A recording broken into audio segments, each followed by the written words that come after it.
En 9 mois, j'ai réfléchi et je me suis dit qu'avec mes compagnons politiques ici, là, nous avons des idées. Nous avons des idées à faire valoir dans cette construction d'un Gabon nouveau. On ne peut pas construire le Gabon sans les Gabonais, mais aussi on ne peut pas construire le Gabon en écartant certains Gabonais. C'est se priver des intelligences. Qui est blanc, qui est tout noir, qui est tout blanc? Je pense qu'il faut faire attention. Parce que notre pays, depuis son indépendance, a vu une classe politique qui n'a fait que tourner. On ne va pas aller plus loin que ceux qui ont des oreilles entendent. Je voulais aussi dire à mes populations d'Akanda que je suis debout. Je suis là, j'ai décidé de continuer ma vie politique. C'est pour cela que j'ai créé avec mes compagnons politiques le parti politique Mouvement Gabao, qui est un mouvement politique et citoyen, qui a l'ambition de peser sur le débat politique. Nous avons des idées à faire valoir pour notre pays et qui a l'ambition d'aller aux élections pour avoir des élus nationaux, des élus locaux. Mais c'est un mouvement citoyen parce que nous avons vu pendant 5 ans, quand je posais des actions sociales, que les élus doivent aider les populations. Un acte salué par les populations de la commune d'Akanda. Dans une maison, tout le monde n'est pas brebis galeuse. Il y a des bonnes personnes et des mauvaises personnes. Et pour certains qui ont voulu travailler avec le régime déchu, d'autres étaient des bonnes personnes. Je connais M. Franck Guéman, ce n'est pas une mauvaise personne, avant qu'il soit... Bonjour mesdames et messieurs. Vraiment, je souhaite à tout le monde une joyeuse Pentecôte et un très très bon et excellent week-end. Je fais cette vidéo pour m'adresser à mon frère Messire Nandon. Ah, mon frère, vous savez, vous qui aviez été les dignes représentants de la diaspora il y a quelque temps, qui aviez combattu le système, qui aviez dénoncé ce qui était négatif dans le système Ali Bongo, je suis surpris quand même par rapport au comportement et l'attitude que vous avez quand même ces derniers temps. Depuis qu'il y a eu le coup d'État, depuis que la refonte des institutions a été mise en place par le CTRI et le président Brice Clotaire Oligui Nguema, nous voyons comment beaucoup de membres de la diaspora aujourd'hui font leur grand retour au pays. À ma grande surprise, croyant que quand cela revienne, c'est pour contribuer d'une manière comme d'une autre à l'essor vers la félicité.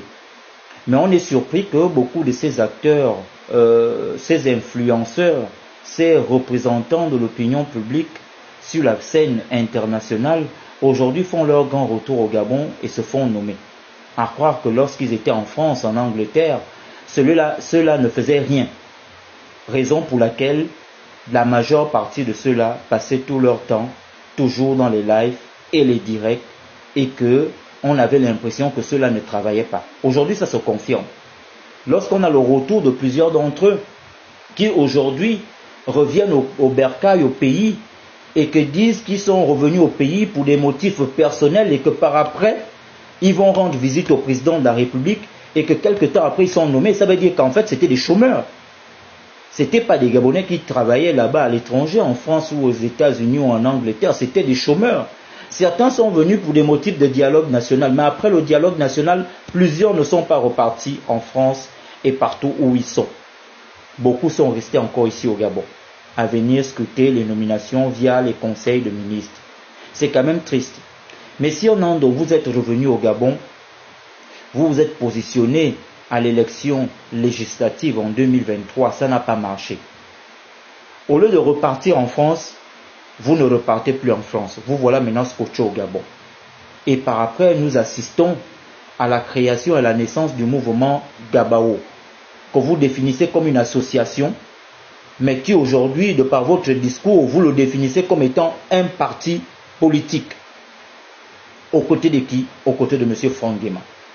M. Franck Guéman qui est un personnage cynique, parce que M. Franck Guéman, nous savons tous que c'est le neveu d'André Mbobam. C'est quelqu'un qu'André Mbobam a beaucoup aimé et qui a toujours porté haut à la tête de tout ce qu'il faisait. Monsieur Franck Guéman a géré le magazine Échange qui appartenait à André Mbobam. Monsieur Franck Guéman a géré TV+, qui appartenait à André Mbobam. À la mort d'André Mbobam, Monsieur Franck Guéman n'a pas hésité d'aller signer son pacte et son alliance avec le système qui a fait le malheur de son oncle pour le poste juteux de ministre de la Jeunesse et des Sports. Ce même Franck Nguema était le fidèle des fidèles à Ali Bongo. Les vidéos ont tourné en boucle. Un des plus grands traîtres de la cause et de la souffrance des Gabonais, Franck Nguema est en tête. Et tous les Gabonais nous avons vu. Et c'est ce même Franck Nguema aujourd'hui qui met en place un mouvement et que nous soutenons encore, nous venons applaudir. En réalité, à un moment aussi, les Gabonais méritent les Gabonais qui les torturent ou les Gabonais qui ne font pas du bien pour eux. Parce que voilà l'occasion qui est saisie de montrer à ces gens-là qu'ils n'ont pas été à la hauteur de ce qu'on attendait d'eux. Ils nous créent encore des mouvements et nous sommes encore les premiers à venir les soutenir. Et en tête de quel Messire Nandon, mon frère, va soutenir Oligui. Soutiens Oligui directement. Arrête d'aller soutenir Franck Nguema parce que là encore tu te mets du mauvais côté de l'histoire que de te mettre dans le bon côté de l'histoire. Sur ce, si mon conseil est vraiment bien rentré dans la tête de monsieur Messire Nandon, veuillez faire ce qu'il y a de plus sage pour vous, pour pouvoir récolter les fruits de l'essor vers la félicité que de se mettre en retrait par rapport à ça. Je vous souhaite un bon dimanche et une bonne fête de Pentecôte à tous. Merci. L'État ressurgit avec des mouvements, ainsi de suite. Moi je vous le dis clairement.